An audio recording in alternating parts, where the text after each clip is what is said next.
Hello everyone, welcome back to our YouTube channel. I am Puja Singhania and आज जो मैं topic लेके आई हूँ वो फॉर द बीकॉम सेमेस्टर 3 है एंड इसे सीए इंटरमीडिएट स्टूडेंट भी यूज़ कर सकते हैं, देख सकते हैं वीडियो को, बिकॉज ये टॉपिक जो है वो है इन्वेस्टमेंट अकाउंट. ओके, इसका जो प्रीवियस पार्ट है वो एक मैंने डाल दिया है यूट्यूब पे. आपने अगर नहीं देखा है तो आप वहाँ पे विजिट करके एक बार देख सकते हैं. मैं लिंक भी डिस्क्रिप्शन बॉक्स में डाल दूंगी. ओके, तो ये जो प्रीवियस वीडियो है वो उसमें हमने क्या सीखा था. उसमें हमने सीखा था कि जो इन्वेस्टमेंट अकाउंट है, इन्वेस्टमेंट हम लोग किस में हम लोग करते हैं इन्वेस्टमेंट. एंड जो अकाउंटिंग हमने उस वीडियो में सीखा था, जो मैंने थ्योरी उसमें बताया था, वो था रिलेटेड टू डिवेंचर्स. डिवेंचर्स ये ऐसी सिक्योरिटीज जिसमें हमें क्या मिलती है, इंटरेस्ट मिलती है, इंटरेस्ट मिलता है हमें. ठीक है ना, मतलब हमने उसमें एक प्रकार से सीख लिया था किसका, अकाउंटिंग, जिसमें हम इन्वेस्ट करते हैं और जैसे कि डिवेंचर, और उससे हमें क्या मिलता है, इंटरेस्ट मिलता है. अब आप लोग बोलोगे कि ठीक है वहाँ इंटरेस्ट मिलता है, जो यहाँ हम पढ़ने वाले हैं, आप स्क्रीन पे देख रहे होंगे, जो यहाँ पे हम पढ़ेंगे वो हम पढ़ेंगे इक्विटी शेयर्स में हम इन्वेस्ट करेंगे. तो हमारी अकाउंटिंग कैसे होगी, मैं आपको फिर से पूरा इन्वेस्टमेंट की एक्सप्लेनेशन नहीं दूंगी, लेकिन मैंने उसमें जो बताया था वो पूरा इन्वेस्टमेंट का डेफिनेशन बताया था. फिर मैंने बताया था कि हम इन्वेस्ट डिवेंचर शेयर्स, लाइक आप घर पे जैसे कि कोई प्लॉट ले रहे हो, घर ले रहे हो, वो भी एक आपका क्या है, इन्वेस्टमेंट है. ओके ना. अब यहाँ पे पर्टिकुलरली जो हम सीखेंगे वो हम सीखेंगे कि हम अगर इक्विटी शेयर्स, मतलब शेयर्स में अगर इन्वेस्ट करें तो हम कैसे अकाउंटिंग करेंगे. होप आपको शेयर्स का मतलब तो पता ही होगा. मेन जो चीज है, चलो हम आगे बढ़ते हैं.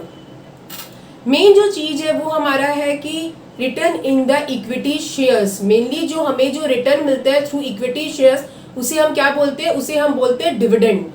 यही तो डिफरेंस है ना प्रीवियस वीडियो और इस वीडियो में. पहले हम बात कर रहे थे डिवेंचर की, जिसमें हमें मिलता था इंटरेस्ट, और इसमें पर्टिकुलर हमें क्या मिलता है, डिविडेंड मिलेगा. रिटर्न में क्या मिलेगा, डिविडेंड. अब आप लोग भी कोई ना कोई इन्वेस्ट करते हो, कोई शेयर, जैसे कि रिलायंस का शेयर या बहुत सारे शेयर्स है जिसमें इन्वेस्टर लोग इन्वेस्ट करते हैं फॉर द रिटर्न, और रिटर्न में हमें क्या मिलता है, डिविडेंड मिलता है. ओके, अब जो मेन जो मैं आती हूँ कि हमें क्या करना है, इसमें मेन हमें अकाउंटिंग सीखनी है. मैं आपको पूरा इसमें बताऊंगी, फिर लास्ट में क्वेश्चन भी कराऊंगी. अब लास्ट तक इस वीडियो को देखिएगा.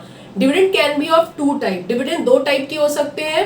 एक है हमारा प्री एक्विजिशन डिविडेंड और एक है हमारा पोस्ट एक्विजिशन डिविडेंड. अब अभी हम लोग देखेंगे, आप वेट करिए कि दोनों में डिफरेंस क्या होता है.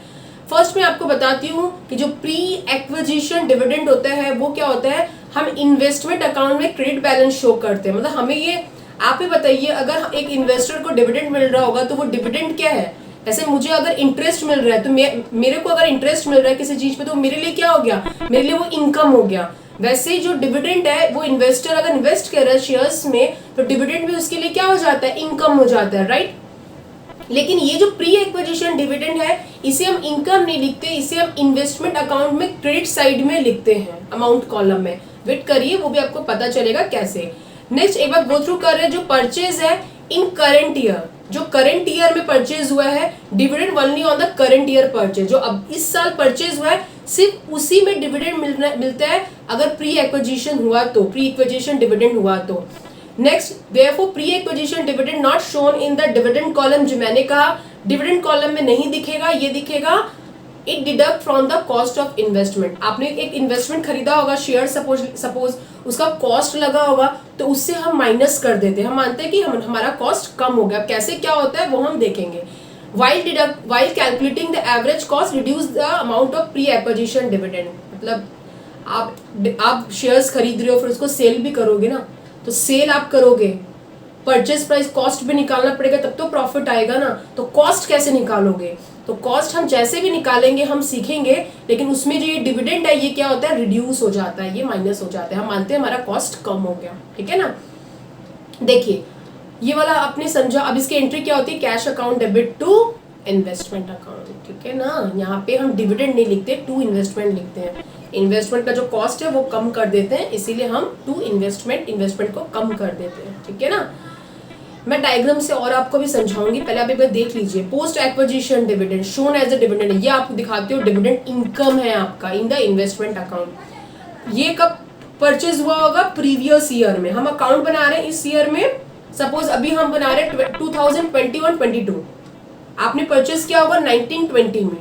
ठीक है, purchase in the previous year so dividend on the opening balance of the share. इस साल जो परचेज किए हैं 21-22 में, उसमें नहीं होगा, द रिसेंट ईयर में नहीं होगा, जो प्रीवियस ईयर आपने परचेज किया होगा उसी में होगा। Post acquisition dividend shown in the dividend column. Obviously आप इनकम डिविडेंड कॉलम में लिख रहे हो तो डिविडेंड कॉलम में दिखेगा ना पोस्ट एक्विजिशन। ओके, मैं भी आपको और बताऊंगी। एंट्री देखिए, ऑब्वियस है उसमें क्या था, cash account debit to investment को कम करते थे, लेकिन यहाँ इन्वेस्टमेंट कम नहीं होगा।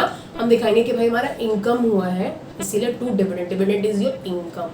ओके ना, तो चलिए मैंने आपके लिए एक स्पेस रखा है ताकि मैं आपको डायग्राम से समझा सकूं कि ये प्री और पोस्ट का यहाँ है क्या। देखिए ये मैंने एक बनाया, उसके बाद देखिए ये जो हमारा ईयर है, मैं ईयर को ब्रेक कर रही हूँ, ध्यान से आप समझिएगा इस डायग्राम को, इसमें आपको सब कुछ समझ में आने वाला है। देखिए ये सपोज आपका है 2021-22 और ये सपोज है 2022-23, है ना।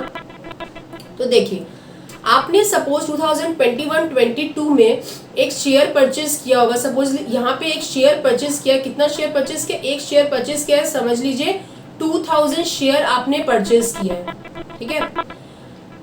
आपका इस साल में परचेज किया, यहाँ पे आप आए यहाँ पे ईयर एंड हो गया।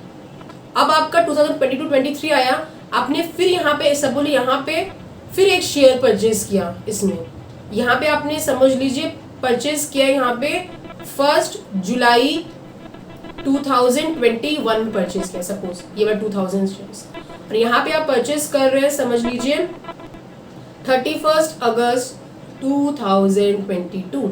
आपने कितने शेयर परचेज किए, सपोज आपने परचेज किया यहाँ पे 5000 शेयर्स। ओके, ध्यान से आप बस देखिएगा, आपने 2021-22 में जो शेयर परचेज किया है 2000 शेयर, 2000 शेयर्स, आप मुझे एक चीज ध्यान रखिएगा, जो इसको हम लोग बोलते हैं फाइनल डिविडेंड, जो आपको डिविडेंड मिलता है ना, वो आपको इस ईयर का डिविडेंड नहीं मिलता है। जो आपको ये डिविडेंड मिलता है वो इस ईयर का डिविडेंड नहीं मिलता है, 2002 का नहीं मिलता है। आपको जो डिविडेंड मिलता है वो किसका मिलता है, प्रीवियस ईयर का। मतलब प्रीवियस ईयर का डिविडेंड हमें इस साल मिलता है, इस साल का डिविडेंड हम लोग को नेक्स्ट ईयर मिलेगा, उस नेक्स्ट ईयर का डिविडेंड उस नेक्स्ट ईयर में मिलेगा। मतलब हमें जो 2020 हम सब समझ लीजिए, ये हम है, ये आप हो, समझ लीजिए।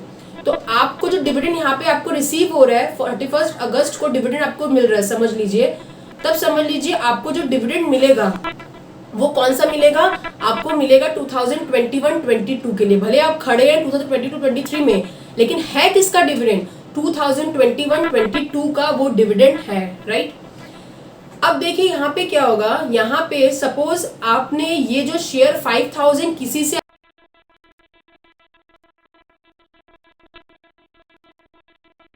आपने परचेज किया है, आपने ये परचेज किया इस साल 2022-23 मेरा करंट ईयर है, this is your current year, ठीक है, and this is your previous year, right.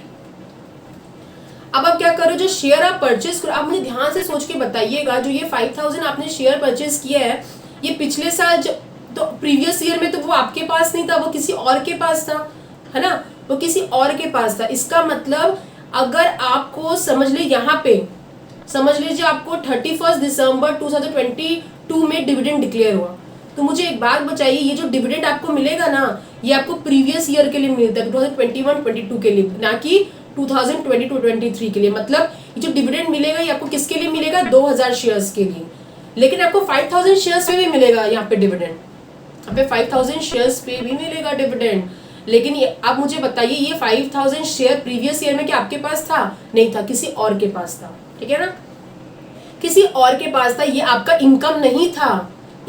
इसमें यहाँ पे जो डिविडेंड मिलेगा ये आपको 2000 शेयर्स प्लस 5000 पे मिलेगा, लेकिन ये 5000 शेयर पे जो डिविडेंड मिलेगा वो आपका शेयर नहीं है, बिकॉज ये डिविडेंड प्रीवियस ईयर का है, और प्रीवियस ईयर में तो आपके पास ये शेयर था ही नहीं, ये किसी और के पास शेयर था जिससे आपने परचेज किया करंट ईयर और डिविडेंड मिला। क्योंकि डिविडेंड को तो कोई मतलब नहीं है कंपनी को किसके पास, पहले किसके पास था, अभी किसके पास है, करंट किसके पास शेयर्स है, उसी को सारे शेयर्स मिलते हैं। प्रीवियस वीडियो में होप आपने देखा होगा, ठीक है ना। तो ये जो आपको 2000 का जो शेयर मिला ना, मतलब शेयर पे जो डिविडेंड मिला, ये डिविडेंड हमारा क्या होता है, ये डिविडेंड हमारा होता है पोस्ट एक्विजिशन डिविडेंड, और ये हमारा क्या होता है, ये हमारा होता है इनकम, और इसी को हम दिखाते हैं किसमें, डिविडेंड कॉलम में। किसमें दिखाते हैं हम? डिविडेंड कॉलम में। इसे हम डिविडेंड कॉलम में दिखाते हैं because it is my income. क्योंकि 2000 शेयर को मैं प्रीवियस ईयर में होल्ड कर रही थी और डिविडेंड भी प्रीवियस ईयर का इस साल मिल रहा है मुझे, इसलिए जो 2000 शेयर्स पे जो मुझे डिविडेंड मिलेगा इस शेयर्स पे, ये तो मेरा खुद का शेयर है, प्रीवियस ईयर भी मेरे पास ही था, तो इस पे जो डिविडेंड मिलेगा उससे मैं क्या दिखाऊंगी? इनकम। डिविडेंड कॉलम में इनकम दिखाऊंगी। इसीलिए इसे हम क्या बोलते हैं? हम बोलते हैं इसे पोस्ट एक्विजिशन डिविडेंड। और आप अब समझ ही गए होंगे जो 5000 शेयर्स पे मिला वो मेरा इनकम नहीं था वैसे तो, क्योंकि प्रीवियस ईयर में वो मेरे पास था ही नहीं। और डिविडेंड जो मिलता है इस साल 31 दिसंबर को मिल रहा है, ये प्रीवियस ईयर का डिविडेंड इस साल मिल रहा है, ये डिविडेंड किसी और के पास था, तो मैं इसे इनकम नहीं दिखा सकती, मैं इसे इनकम नहीं दिखा सकती हूँ। लेकिन मैं क्या दिखाऊंगी इसे? मैंने जिस इंसान से 5000 शेयर परचेस किया है, फॉर एग्जाम्पल मैंने परचेस किया 50,000 में, तो मैं मानूंगी कि जिससे मैंने परचेस किया उसे पता था कि 31 दिसंबर को डिविडेंड मिलेगा, तो उसने ऑलरेडी डिविडेंड को इंक्लूड करके मेरे से पैसा लिया होगा 50,000 रुपीज। सपोज मुझे डिविडेंड मिला 5000 शेयर्स पे, सपोज 10,000 रुपीज सपोज, तो मैं क्या बोलूंगी कि मैंने 50,000 शेयर परचेस किया, 5,000 का दाम है, लेकिन 10,000 मैंने पक्का डिविडेंड का पे किया, क्योंकि जिसने मुझे सेल किया उसको पता था कि इस साल हमें डिविडेंड मिलेगा। तो मैं क्या मानूंगी कि मेरा असली कॉस्ट कितना पड़ गया? 5,000 जो शेयर परचेस किया, 50,000 का शेयर परचेस किया, और डिविडेंड जो मुझे दिसंबर में मिलने वाला है 10,000 माइनस, तो मेरा कॉस्ट कितना हो गया? 40,000। इसी को मैं कौन सा डिविडेंड बोलती हूँ? इसी को मैं बोलती हूँ, ये 5,000 शेयर्स को ही मैं बोलती हूँ कौन सा dividend? Pre acquisition dividend.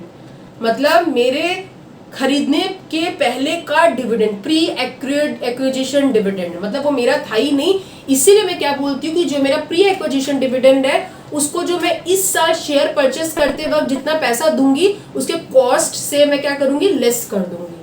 Hope आपको समझ में आया होगा। इसी को हम क्या बोलते हैं? हम लोग फाइनल डिविडेंड बोलते हैं, ठीक है ना। तो जो हमें डिविडेंड मिला वो कितना मिला? हमें मिला 2000 शेयर पे मिला, प्लस हमें 5000 शेयर्स पे मिला। कब? दिसंबर में। ये 2000 शेयर पे और 5000 शेयर पे मुझे मिला 31 दिसंबर में। और लेकिन जो मेरा 2000 शेयर का डिविडेंड है उसको मैं इनकम दिखा दूंगी, डिविडेंड कॉलम में जाएगा। लेकिन 5000 का शेयर का जो डिविडेंड 10,000 सपोज मिला उसको मैं कॉस्ट जो परचेस करते वक्त कॉस्ट लगा उसे लेस कर दूंगी, उसे मैं इनकम नहीं दिखाऊंगी, बिकॉज वो पिछले साल का डिविडेंड जब मेरे पास वो शेयर थे ही नहीं, किसी और के पास था वो, इसलिए वो मेरा इनकम नहीं हो सकता, इसलिए वो डिविडेंड कॉलम इनकम में नहीं जाएगा। राइट, ठीक है ना, आपको समझ आया होगा होप। तो इसका मतलब इसीलिए देखिए, अब मैंने यही, आप एक बार फिर से रीड करिए जो मैंने लिखा था, अब आपको समझ आएगा। प्री एक्विजिशन डिविडेंड का मतलब आप क्या दिखाओगे? इसको क्रेडिट बैलेंस दिखाओगे। मतलब क्या करोगे? क्रेडिट बैलेंस में अमाउंट कॉलम में दिखाओगे आपको, उसमें आप लेस कर दोगे कि ये आपका क्या है? कॉस्ट से कम हो गया। नेक्स्ट देखिए यहाँ पे क्या है? Purchase in the current year. आप इसे करेंट ईयर में परचेज करते हो, प्रीवियस ईयर में मेरे पास था ही नहीं, किसी और के पास था, इसलिए तो मैं इसे इनकम नहीं दिखाती, कॉस्ट से क्या करती हूँ? लेस कर देती हूँ। इसलिए therefore pre acquisition dividend not shown in the dividend column, it is deduct from the cost of the investment. अब समझ आया होगा आपको। इसीलिए मैं क्या करती हूँ? While calculating the average cost, याद कर लीजिएगा यहाँ पे दो मेथड होता है, FIFO and weighted average. FIFO आपका यहाँ पे यूज नहीं आता, नॉर्मली हम क्या यूज करते हैं? Weighted average. जब हम लोग सेल करते हैं ना, तो सेल करते हैं तो सेल प्राइस माइनस जब कॉस्ट निकालते हैं तब हम लोग क्या करते हैं? इसमें वेटेड एवरेज। तो जब कॉस्ट वही एवरेज निकालते हैं कॉस्ट, हम लोग क्या करते हैं? Reduce the pre acquisition dividend. ये जो डिविडेंड है उसे कॉस्ट से हम क्या करते हैं? लेस कर देते हैं, बिकॉज ये मेरा है ही नहीं, तो इसलिए हम एंट्री भी मैंने आपको बता दिया। अब देखिए पोस्ट एक्विजिशन डिविडेंड, ये शोन इन द, ये खुद का ही है आपका, क्योंकि आप प्रीवियस ईयर का डिविडेंड इस साल मेरा, प्रीवियस ईयर भी मेरे पास ये वाला शेयर्स था, इसलिए मैं इसे क्या दिखाती हूँ? It is shown as a dividend income. इसे मैं इनकम दिखाती हूँ किसमें? इन्वेस्टमेंट अकाउंट में। ये purchase in the previous year, मैंने क्या कहा? ये पहले से आपके पास था, purchase in the previous year. So the dividend on the opening balance, मतलब स्टार्टिंग में प्रीवियस ईयर में था, इस साल के स्टार्टिंग में ये ओपनिंग बैलेंस था, ये हमारा ओपनिंग था, तो इसमें मैं क्या करूंगी? डिविडेंड दूंगी, इनकम दिखाऊंगी और डिविडेंड कॉलम में इसे डालूंगी। Post acquisition dividend shown in the dividend column. Hope आपको ये समझ में आया होगा, मैंने ये पूरा अच्छा डायग्राम पूरा आपको समझाया है, ठीक है ना। अब कुछ मैंने इंपॉर्टेंट चीज आपने लिखा है आपके लिए। Dividend of the last year, जो अभी समझाया, dividend of the last year paid on the current year, पिछले साल का इस साल हमें मिलता है, this is called the final dividend. This is called the final dividend. It is paid on the share issue up to the end of the last year. मतलब पिछले साल जो इशू हुआ है उस पे मिलता है, इस साल के शेयर्स पे नहीं मिलता ये फाइनल डिविडेंड। याद रखिएगा ये बोनस और ये राइट शेयर्स मैं आपको बता दूंगी अभी क्या है, ये आप देख लीजिए। फिर से डायग्राम में जाती हूँ। कभी कभी क्या होता है ना, मैं यही समझा देती हूँ, बोनस शेयर्स का मतलब क्या होता है ना, कभी कभी कंपनी क्या करती है अपनी एम्प्लॉयज लोग को या अपने एग्जिस्टिंग शेयर होल्डर्स को क्या करती है, बोनस देती है। बोनस थोड़ा मोटिवेट करने के लिए या आप कुछ भी बोल सकते हो, बोनस देती है। याद रखिएगा ये फ्री देती है, इसमें कंपनी कोई भी पैसा नहीं लेती है जब ये देती है तो, ठीक है ना। इसीलिए क्या होता है, इससे हमारा नंबर्स बढ़ जाता है देखिए। लेकिन हमारा क्या होता है, यहाँ पे देखिए 4th पॉइंट मैंने लिखा है, आपको समझ आएगा। Bonus shares are given free of cost, company पैसा नहीं लेती बोनस का। Hence number are increase without cost, मतलब आपने सपोज 10,000 शेयर इशू किया तो 10,000 शेयर्स तो बढ़ गए ना, लेकिन पैसा तो कुछ नहीं आया, इसलिए हमारा नंबर्स बढ़ जाएगा विदाउट कॉस्ट। मतलब अमाउंट कॉलम में कुछ नहीं आएगा, बिकॉज उसने तो कुछ पैसा दिया ही नहीं, उसने कुछ पैसा नहीं दिया, ठीक है ना। नंबर्स बढ़ जाएंगे लेकिन कोई भी अमाउंट नहीं आएगा। और मतलब आपका बोनस राइट शेयर्स क्या होता है, राइट शेयर्स जो होता है ये हम देते हैं अपने एग्जिस्टिंग शेयर होल्डर्स को, आप बोल सकते हैं। तो राइट शेयर्स में नॉर्मली क्या होता है, सपोज में कंपनी जो है 10,000 शेयर्स है, एग्जिस्टिंग शेयर होल्ड करके रखे, अचानक मैं बोल सकती हूँ कि चलो मैं 2/3 शेयर्स दूंगी, मतलब 3 शेयर्स पे 2 शेयर्स में राइट शेयर्स दूंगी। लेकिन याद रखिएगा जो ये राइट शेयर्स होते हैं ना, ये फ्री में नहीं देते, फ्री में नहीं देते, याद रखिएगा। इसमें हम पैसा लेते हैं लेकिन कंसेशनल प्राइस। सपोज आपका जो शेयर्स है उसका दाम 12 रुपया चल रहा है, तो नॉर्मली हम क्या ले सकते हैं, 8 रुपया ले सकते हैं। हम लोग क्या ले सकते हैं, 8 रुपया ले सकते हैं। कभी कभी उस शेयर्स का कम मतलब बहुत डिमांड है मार्केट में, तो आप थोड़ा ज्यादा भी ले सकते हो, बिकॉज पब्लिक को तो मिल भी नहीं रहा है। तो याद रखिएगा कि जो राइट शेयर है वो हम अपने एग्जिस्टिंग शेयर होल्डर को, जो अभी भी शेयर्स होल्ड कर रहे हैं, मतलब उनके पास है हमारा कंपनी का शेयर, हम उसे इशू करते हैं।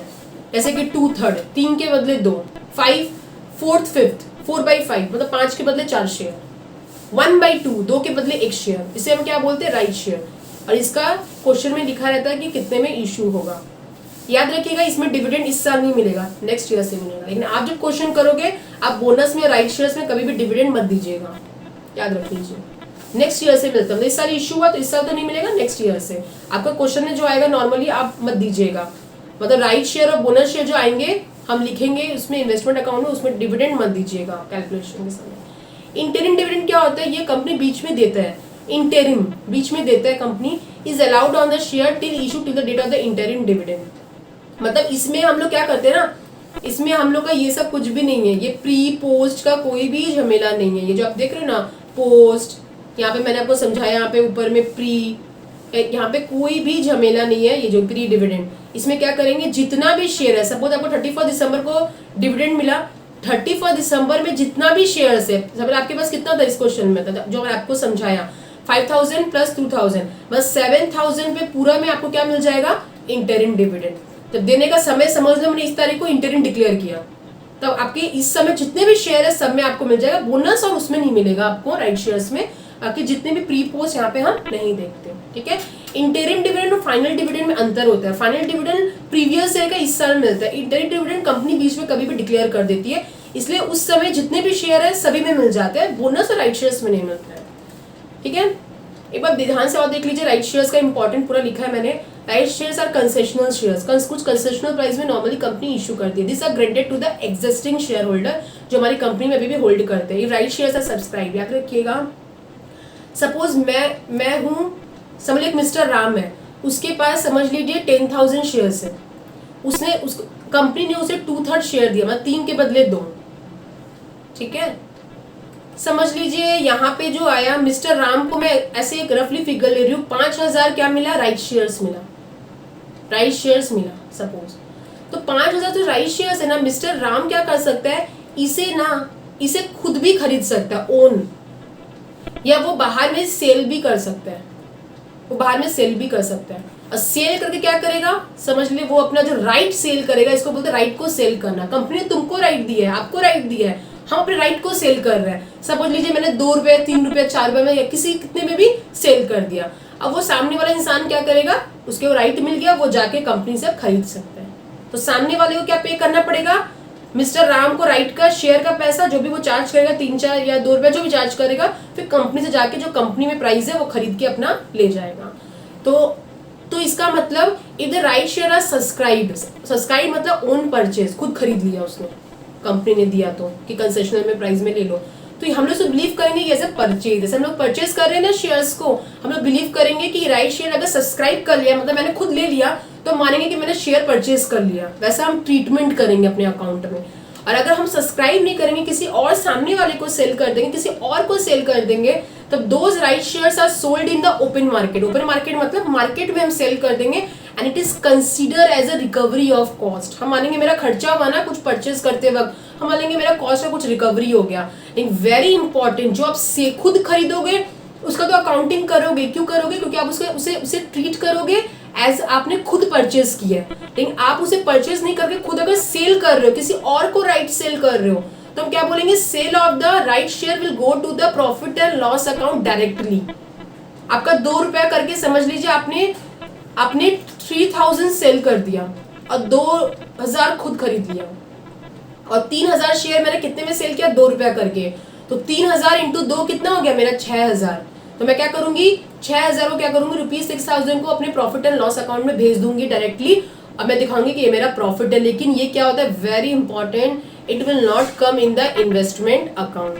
अब आप देख लीजिए यहाँ पे क्या होगा, आपके इन्वेस्टमेंट अकाउंट में कोई एंट्री नहीं होगी। और इन्वेस्टमेंट अकाउंट में आप बोले एंट्री होगी कैसे? क्योंकि आपने तो परचेज किया ही नहीं, आपने राइट को किसी और को सेल किया, किसी और ने परचेज किया है, तो मेरे इन्वेस्टमेंट अकाउंट में नहीं जाएगा, लेकिन प्रॉफिट एंड लॉस अकाउंट में आता है कि मेरा प्रॉफिट हुआ है ये। ठीक है ना? होप आपको समझ आ रहा होगा अच्छे से। ये तो जस्ट थ्योरी है, क्वेश्चन करेंगे तो और क्लियरिटी आएगी आपको। वैल्यूएशन ऑफ इन्वेस्टमेंट, कैसे आप इन्वेस्टमेंट को वैल्यू करोगे? कॉस्ट ऑफ द शेयर्स कैसे निकालोगे कि किसका कितना कॉस्ट पड़ा? ये निकालना ही क्यों पड़ता है? आप सेल करोगे ना, तो सेल करोगे तो सेल प्राइस माइनस कॉस्ट, तभी तो प्रॉफिट आएगा, तो कॉस्ट निकालना पड़ता है। तो कॉस्ट का मतलब होता है purchase price minus pre acquisition dividend, अगर कोई है तो। मैंने बताया ना प्री एक्विजिशन डिविडेंड, मैंने इस साल खरीदा है, पिछले साल किसी और के पास था, तो इस साल अगर डिविडेंड मिल रहा है तो वो मेरा डिविडेंड नहीं है, किसी और का डिविडेंड है, मेरे लिए वो इनकम नहीं हुआ, इसलिए मैं उसको क्या करती हूँ? कॉस्ट से लेस कर देती हूँ। वो क्या है? मेरा प्री एक्विजिशन डिविडेंड, उससे मैं लेस करती हूँ कॉस्ट से, प्राइस से। और ये वाला आप याद रखिएगा कि हम जब वो आप करोगे वर्किंग, आप करोगे क्वेश्चन तो अच्छे से समझ आएगा। जब आपका प्रॉफिट आएगा निकालेंगे तो डेबिट साइड में लिखते हैं, इन्वेस्टमेंट अकाउंट में लॉस आएगा तो क्रेडिट साइड में। कॉस्ट ऑफ द परचेज, जब आप खरीदते हो तो क्या क्या लिखते हो? आपका कॉस्ट क्या क्या होता है? प्रीवियस की वीडियो में भी मैंने बताया था, डिवेंचर्स में हम उसका ब्रोकरेज, कमीशन या कोई भी खर्चा ऐड होता है। तो कॉस्ट ऑफ द शेयर पर जब खरीद रहे हो ना, तो कॉस्ट कॉस्ट ऑफ परचेज लिख लीजिए, जो आप पे कर रहे हो परचेज करते वक्त, मेन जो खर्चा कर रहे हो ना, पे कर रहे हो खरीदते वक्त। और अदर एक्सपेंसेस में आ गया ब्रोकरेज, कमीशन। ब्रोकरेज और कमीशन एक ही होता है आपका normally, and any other expenses. और भी कोई टैक्स वैक्स लगा या कुछ भी आपका कोई खर्चा लगा, आप क्या करोगे? सभी को ऐड कर दोगे, वो आपका क्या हो जाएगा? कॉस्ट हो जाएगा, कॉस्ट ऑफ द परचेज। ठीक है ना? होप आपको समझ में आ रहा होगा। अब एक बार ना अकाउंट देख लीजिए, आपको क्लैरिटी आ जाएगी। अब मैंने जो जो बोला ना आपको समझ आएगा। आप क्या लिखोगे? डेबिट और क्रेडिट तो लिखना ही है। Date particular number of shares, ठीक है। Dividend column amount rupees, date particular number of share, dividend amount rupees. आप देख लीजिए जो जो मैंने कहा, टू बैलेंस बीडी, ऑब्वियस है आपका ओपनिंग में कुछ होगा, उसी पे डिविडेंड मिलेगा, तो ओपनिंग आपका ओपनिंग होगा ना, प्रीवियस ईयर में कुछ होगा, मैं अकॉर्डिंग टू माई डायग्राम। तो आप जब नेक्स्ट ईयर करोगे तो उसका ओपनिंग लिखोगे, तो टू बैलेंस बीडी में देख लीजिए कितना शेयर है और कितना वैल्यू का था, अमाउंट में लिख दीजिए। फिर आपने और परचेज किया इस साल, तो एंट्री क्या होती है? परचेज अकाउंट डेबिट, मतलब इन्वेस्टमेंट बढ़ा टू बैंक अकाउंट। ठीक है, ये तो नॉर्मल आपकी जनरल एंट्री आपको आना चाहिए। टू इन्वेस्टमेंट अकाउंट, ये लिख लीजिए, ये कौन सा अकाउंट है? ऊपर में इन्वेस्टमेंट अकाउंट की मैं एंट्री कर रही हूँ। तो परचेज और करोगे तो क्या हो जाएगा? Investment account debit to bank, purchase कर रहे हैं तो नंबर ऑफ शेयर जितना परचेज करो लिख लीजिए, अमाउंट निकाल लीजिए।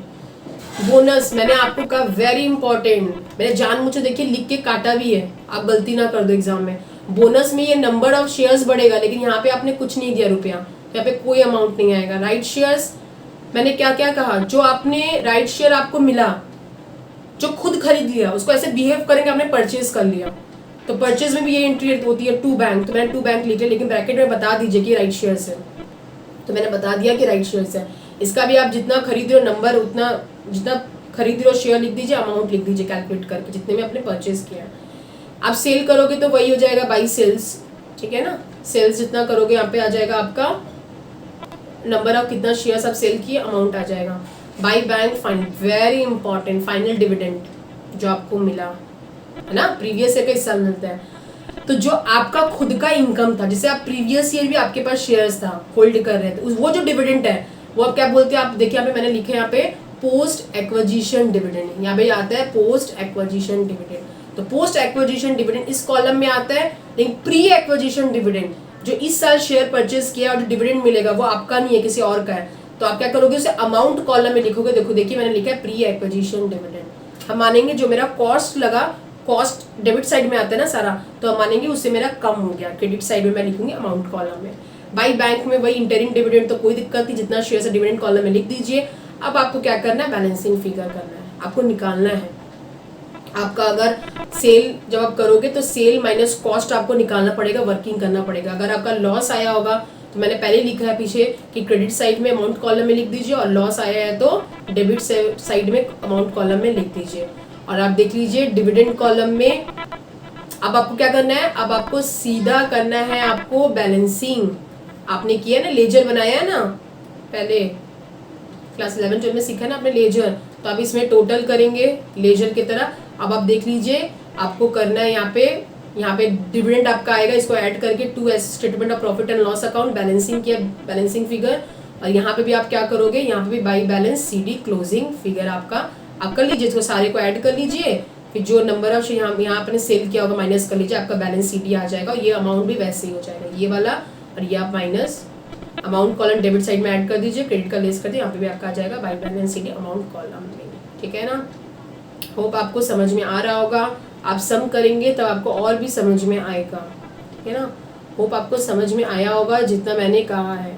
ठीक है, तो चलिए मैं आपके लिए एक क्वेश्चन ले रही हूँ, फटाफट मैं इसे गो थ्रू करवाऊंगी आपको कि एक बार आपको थोड़ा सा समझ में आ जाए। इससे पहले मैं आपको बता दूं क्या क्या मैंने आपको पढ़ाया है। देखिए मैंने पहले आपको क्या कहा कि इक्विटी शेयर्स जो हम परचेज करते हैं उसमें हम लोग क्या करते हैं, हमें क्या मिलता है रिटर्न में, डिविडेंड। डिविडेंड दो टाइप का होता है, एक होता है आपका प्री एक्विजिशन डिविडेंड, एक होता है आपका post acquisition dividend. Pre acquisition dividend का मतलब होता है, फाइनल डिविडेंड का मतलब वो जो हमें डिविडेंड मिलता है इस साल वो प्रीवियस ईयर का मिलता है, इस साल का नहीं मिलता है। ठीक है ना, तो अगर मैं प्रीवियस ईयर से वो शेयर को खरीद के रखी हूँ, मेरे पास वो शेयर था, तब तो मैं क्या करूंगी, उसे मैं बोलती हूँ पोस्ट एक्विजिशन डिविडेंड। क्या बोलती हूँ मैं उसे, पोस्ट एक्विजिशन डिविडेंड। ओके, तो उसे मैं डिविडेंड कॉलम में डालती हूँ एज ए इनकम, मैं मानती हूँ मेरा इनकम ही है। ठीक है ना, और जो प्री एक्विजिशन डिविडेंड उसको मैं क्रेडिट बैलेंस मतलब कॉस्ट से कम कर देती हूँ, क्योंकि वो मेरा है ही नहीं, वो किसी और के पास था प्रीवियस ईयर, और डिविडेंड तो इस प्रीवियस ईयर का है, तो मैं उसे मानती हूँ मेरा कॉस्ट का रिकवरी हो गया, मैं क्रेडिट बैलेंस में डालती हूँ। ठीक है ना, और इसे मैं इनकम नहीं मानती, इसे डिविडेंड कॉलम में नहीं डालती। फिर मैंने बताया कि बोनस शेयर्स जो होता है उससे हम लोग का नंबर्स बढ़ जाता है, लेकिन अमाउंट कॉलम में कुछ भी नहीं आता, बिकॉज कंपनी पैसा नहीं लेती है, फ्री में बांटती है। और जो राइट शेयर है कंपनी देती है, बट कुछ कम दाम में देती है, कुछ कंसेशनल में। तो जिसको मिला है राइट, मुझे समझ राम को मिला मेरे एग्जाम्पल में, तो राम उसे किसी और को भी राइट को सेल कर सकता है और उसे खुद भी कर ही सकता है। और अगर किसी और को अगर राम सेल करेगा तो अगर समझ लीजिए वो 2-3 रुपए कितने में भी सेल करेगा तो वो उसका प्रॉफिट होगा। तो वो मेरा तो इन्वेस्टमेंट तो मैंने परचेज नहीं किया, अपना राइट सेल किया, तो इन्वेस्टमेंट अकाउंट में कैसे आ सकता है, इसलिए हम उसे प्रॉफिट एंड लॉस अकाउंट में डालेंगे और इन्वेस्टमेंट अकाउंट में कोई भी एंट्री नहीं होगी। लेकिन मैंने खुद जो अगर सब्सक्राइब किया है, जो राइट शेयर्स हमें मिले, मैं अगर खुद परचेज कर रही हूँ तो मैं क्या करूंगी, मैं ऐसे ट्रीट करूंगी कि ऐसे एज अ परचेज किया है मैंने, और मैं क्या करूंगी टू बैंक करके उसको परचेज की तरह लिख दूंगी। ठीक है ना, होप आपको ये अच्छे से समझ में आया होगा। ठीक है, मैं फटाफट एक क्वेश्चन अभी फटाफट आपको थोड़ा जल्दी रीड आउट कराऊंगी, गो थ्रू कराऊंगी, आप एक बार और देख लीजिएगा। ऑन 1/4/2017 सुंदर जो है वो 25,000 शेयर्स जो है ओपनिंग बैलेंस है, ये जो मैंने बताया ओपनिंग बैलेंस है उसका इक्विटी शेयर्स, जिसका दाम है 25,000 शेयर है और एक का दाम है 15 रुपये। तो आप देख लीजिए, मैं एक एक करके बोलती जाऊंगी और नीचे दिखाती जाऊंगी आपको सॉल्यूशन में। तो टू बैलेंस बीडी 25,000 शेयर, और आप 25,000 मल्टीप्लाई बाई 15 करेंगे तो आपका आएगा 375,000 हो गया। फेस वैल्यू आपका 10 रुपये है।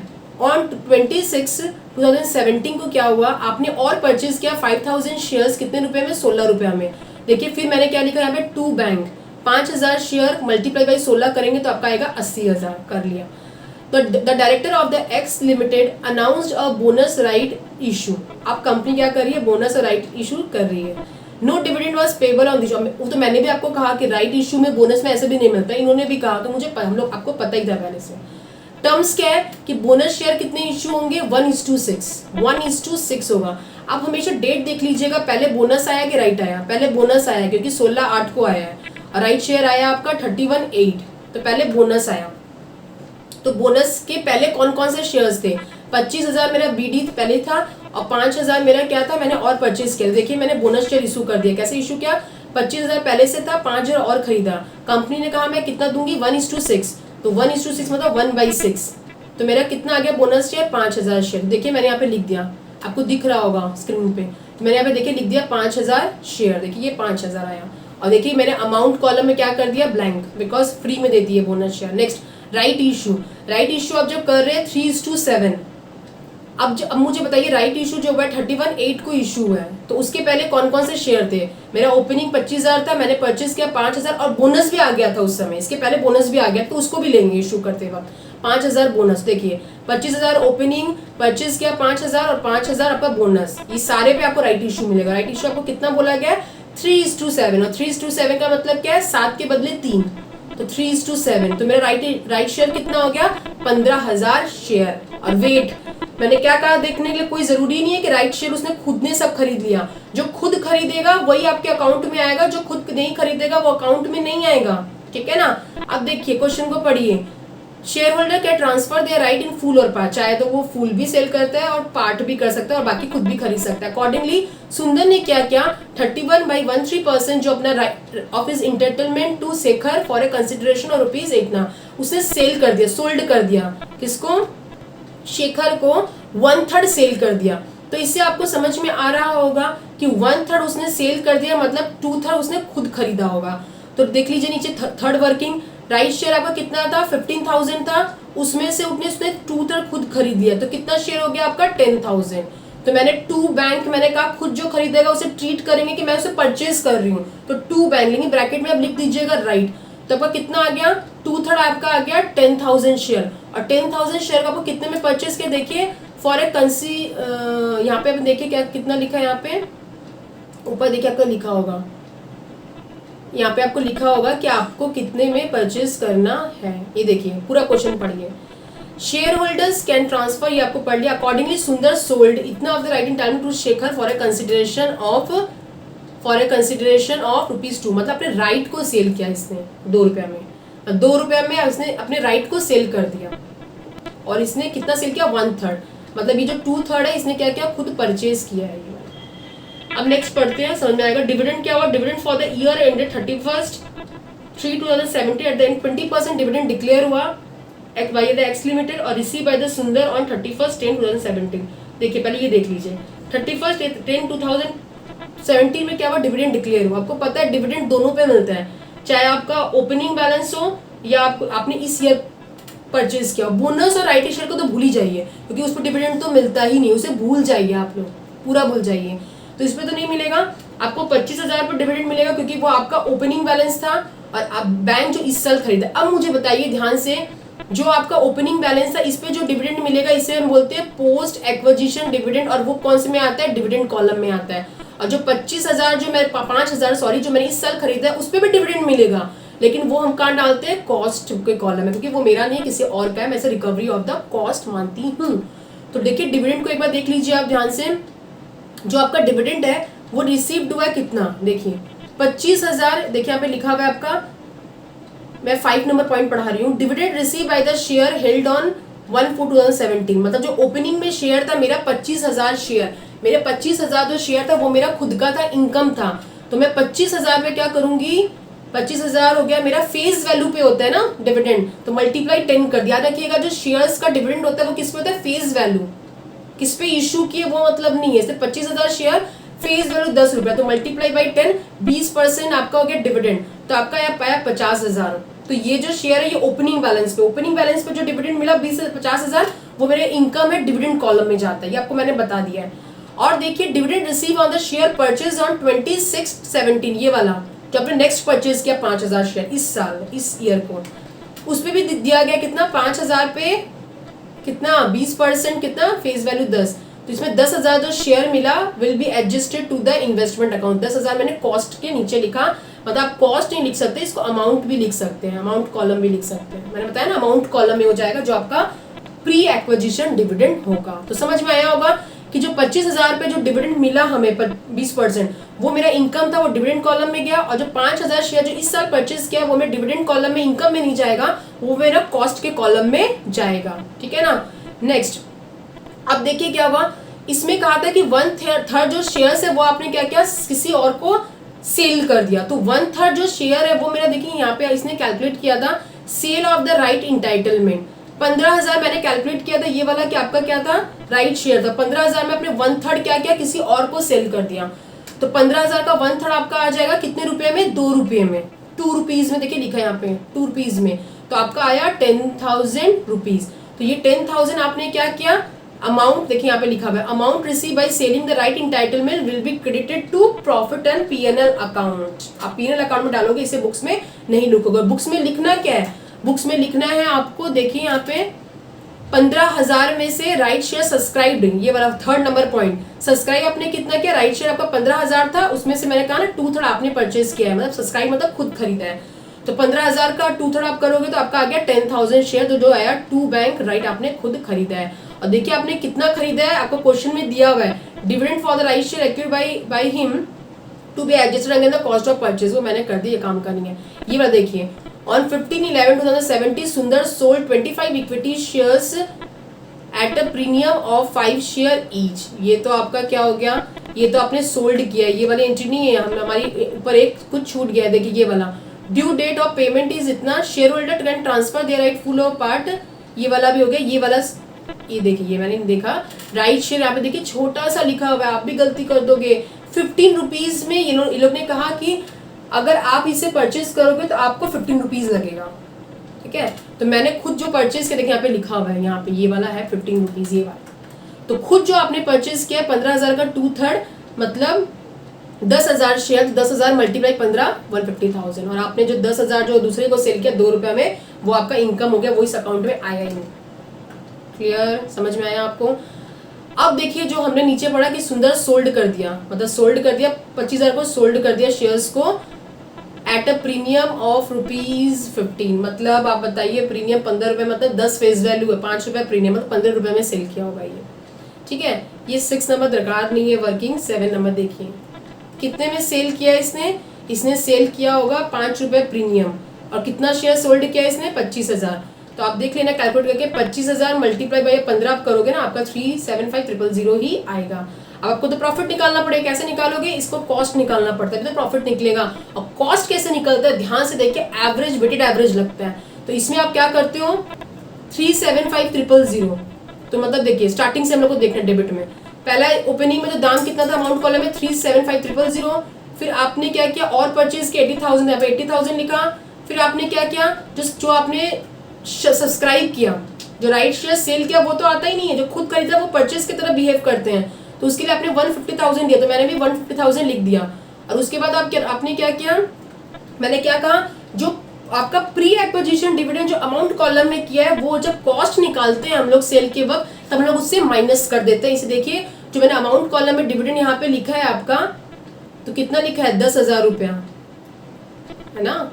तो आपने इसीलिए क्या किया, माइनस 10,000 यहाँ पे कर दिया, क्योंकि वो क्या होता है हमारा माइनस होता है। ठीक है ना, यहाँ पे 10,000 माइनस हो गया। तो ये जो पूरा टोटल जो आपने कॉस्ट है ना, ये हमारा ये कितने के लिए है बताइए, तो ये हमारे कितने के लिए 45,000, मतलब 25,000, 5,000, 30,000 और बताइए मेरे को कितने के लिए, यहाँ पे आपके कितने के लिए है, मतलब आप यूनिटरी मेथड करोगे ना इसमें, तो आपको निकालना कितना, आप सेल कर रहे हो 25,000, तो आपको निकालना 25,000 के लिए, और टोटल ये है कितने का, ये है 45,000 का दाम जो मैं टोटल लिखा। कैसे, 25,000 प्लस 5,000 30,000 फिर 10,000 40 प्लस 5,000 45,000, मतलब जो मैंने कैलकुलेट किया ना 375,000 प्लस 80,000 प्लस 150,000 माइनस ये रिकवरी हो गया कॉस्ट का, जो प्री एक्विजिशन डिविडेंड माइनस, ये टोटल कितने का कॉस्ट है, ये टोटल कॉस्ट है मेरा 45,000 शेयर्स का, और मैंने कितना सेल किया 25,000 share. It is a unitary method. अगर ये सारा कॉस्ट 40,000 का है, तो बताओ 25 का कितना है, बताओ 25,000 का कॉस्ट कितना है, तो कैलकुलेट करके मैंने निकाल लिया, मेरा अमाउंट 330556 आ गया।